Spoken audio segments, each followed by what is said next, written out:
PTI chairman Imran Khan चयो आहे त हक़ीक़ी आज़ादी ऐं पंहिंजे ईंदड़ नस्लनि लाइ जहाद करणो पवंदो। इस्लामाबाद में शागिर्द कन्वेंशन खे ख़िताब कंदे इमरान ख़ान चयो आहे त अॼु 80% औरतुनि खे संदन हक़ न मिली रहिया आहिनि। सिंध में बदतरीन ग़ुलामी आहे। हक़ीक़ी आज़ादीअ लाइ जहाद करणो पवंदो।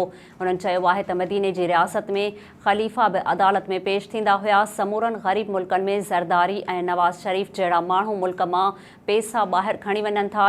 जॾहिं मुल्क में चोर मथे वेहंदा त तरक़ी कीअं थींदी। इमरान ख़ान जो चवणु हो त अॼु असांजे मुल्क ते चोरनि कब्ज़ो करे वरितो आहे।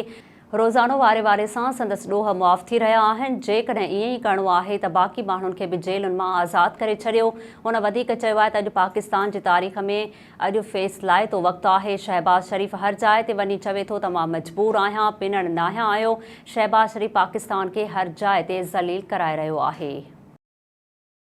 नाज़रीन, वधीक ख़बरुनि ऐं अपडेट्स जे लाइ ॾिसंदा रहो SS न्यूज़ वेब चैनल। असांजे चैनल खे लाइक ऐं सब्सक्राइब करणु न विसारींदा।